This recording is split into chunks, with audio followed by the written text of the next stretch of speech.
So yeah, I'm from Fresno State. I'm a student there. May I have permission to ask personal questions and conduct this interview with you today? Yes, sir. Okay. So can you state your name and your disability? My name is Joel Flores II. My disability ranges from being an amputee to only having one eye and being legally blind in the other eye and being stricken on dialysis Okay. and enduring neuropathy, which is diabetic nerve damage. Could you please tell me a little bit about yourself? You know, your age, your work, accomplishments? Okay, my age, I am 39 years of age. I have worked as a chef prior to becoming a computer technician. I went to DeVry in 2006 and graduated cum laude with a bachelor's in computer science and electrical engineering. Upon finding dissatisfaction in the field, I wanted to go to Fresno State and try to get a different degree. However, they told me my degree from DeVry, although it was impressive, that it was not a transfer degree due to it being a private institution. So that's what found me at Reedy College. And at first I was just taking classes just to take classes. And then I met Professor David Atencio, the networking teacher, and he helped put my life in perspective with a lot of things and helped me figure out what I wanted to do with myself. And so I was working on a degree for, I was getting my degree in computer science at the Reedy College. That way I could transfer and get my teaching credential to be a computer teacher. But health complications threw a curveball in that plan. To what extent do you consider your disability of being blind? The best way I could describe it, because, well, my left eye, I had it removed in 2015. So this is a prosthetic you're looking at. My best way I could describe my degree of blindness is take a toilet paper roll, cut about maybe an inch off of it, cover it with wax paper, and then puncture little holes in it, and that's how it is. I usually navigate by sound because everything is a blur to me, and if I go outside with the sun, as bright as it is, it's like looking at a blank piece of paper. So I usually wear dark glasses, that way I could tell where the shapes and shadows are. Are people willing to assist you when you need it? Like people you haven't met before? Yeah, I've been assisted by a lot of people. Actually, last year, I remember I was at Walmart and this little old man this is when I still had both legs. I had a blind cane, which I don't use obviously because I'm in a wheelchair. But I remember I had the blind cane and I was navigating my way to the customer service area. And this little old man was like, oh, he just came up to me out of the blue, said he wanted to help me get there, and I was like, oh, okay. But he kept walking in front of me, and my cane kept hitting the back of his ankles, and I politely asked him to walk on the side of me, because if he's in my way, my cane can't tell me what's there. Yeah. The second I said that, I hit one of those poles with the canvas coming out that they use to regulate the lines. Mm-hmm.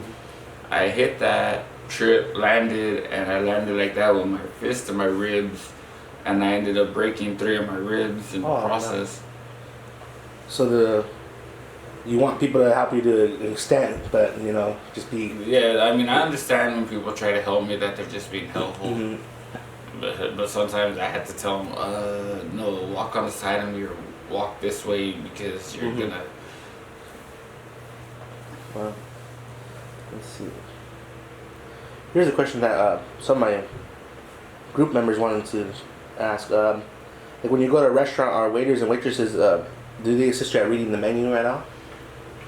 Yeah, so sometimes they do. Cause like sometimes I'll ask them if they have a menu in Braille, because by law they're supposed to provide that. Oh, really? The ADA, the Americans with Disability Act, which was signed in federal law in 1992. states, restaurants have to provide that. I've only found 2 restaurants that actually do that. Chili's and Denny's. So were the the bigger, only 2. the bigger brand companies. Yeah, I mean, I went to Applebee's one time. I asked them if they had a menu in Braille, and they're like, "What's that?" What? Yeah, Applebee's should know better than that. yeah. But some places they're more than willing to read me off what I wanted to know. Some places they act like I was asking them to part the Red Sea or something. I was like, "It's your job." Yeah. Let's see. How has being blind affected your family and friends? It's like when I got sick, people just started avoiding me like I was the plague. My family, on the other hand, well, my brother, he's understanding of my situation, and my sister, what she did when I went blind, she kept me from feeling sorry for myself. She kept pushing me to do more with myself, to keep going forward. Have you ever encountered any discrimination? Yeah, Yeah. I've encountered it plenty of times. What was that like? It Any situations you know? Like I remember some friends of mine were throwing a celebration, and they were like, "Oh well, you're sick, you're blind. I don't want you to get sicker, so that's why I didn't invite you." And I'm just like, I know the degrees of my sickness better than anyone else, and I know what my body can handle and can't handle. And they're still like, "Oh no, let me do this for you," or you can't. We don't invite you because of this and that, and we don't want you to get sick on us or get sicker. And I'm just like, "Gee, thanks." It's like, thanks for the understanding. Are there any positives to being blind? That's not. Yeah, there's always positives.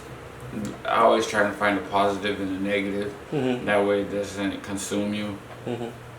Like, I remember one, that saying is true, your other senses amplify. Yeah, that's what I I started like hearing things and smelling things a lot greater. Like, I remember one morning my sister and her husband, they were having like a little argument about something. And I was in the other room, the doors were closed, and I could hear every word for word, like if they were just sitting right here and with us. If I sit close enough to people, I could listen in on their heart beating.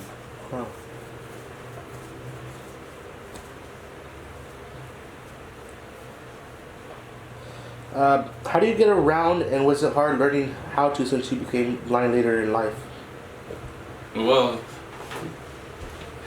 like when I first went blind, I remember I could tell if I was in a well lit room or a dark room because I could feel the light on my skin.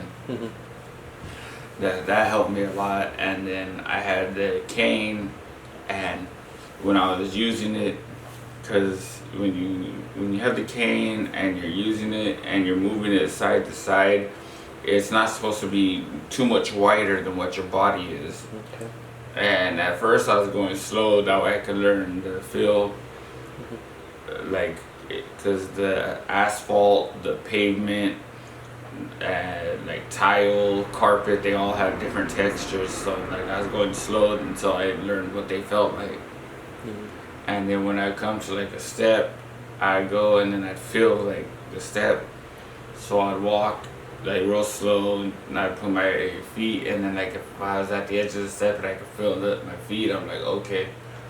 I put my foot past the step, put it down a little, and then back it to the edge of the step so it could guide me to go down the steps and up the steps. Yeah, I had a question about those canes. Are they weighted at all, or they're just a regular cane, or how does exactly that cane work? It's measured up, like there's a around the house cane, which is only measured up to your armpit, and then there's the traveling cane, like let's say you're gonna leave the house and stuff, which obviously I did. They have they had the cane and it folds up to here. Mm-hmm. Sadly, my medical insurance doesn't cover it, so I had to pay like $40 out of pocket. And they fold up, and they have some just have a stud at the end. Mm-hmm. Some have a roller ball, which is what I bought, Mm-hmm. and that's just how they're measured. So, in the beginning, when you first got sick, it was due to complications of diabetes. Yeah. Diabetes. Okay. First, it started off with the nerve damage, and then I remember one day I woke up and I noticed floaters in my eyes, like little white spots. I was like, I like that, like rubbing my eyes and washing my face and rubbing my eyes real good, thinking that was gonna help. And then my mom, she was still alive at the time. She noticed that, and she told my older brother, because my older brother had recently went through that. Mm-hmm. And so he gets on the phone and he's like, "Hey, mom told me about your eyes." And I was like, "Yeah." And he's like, "You know what those floaters are, right?" I was like, "No."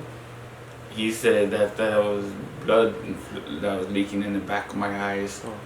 And he was telling me that the lightning flashes I was seeing was my retina starting to detach. Mm-hmm. Which, of course, scared me.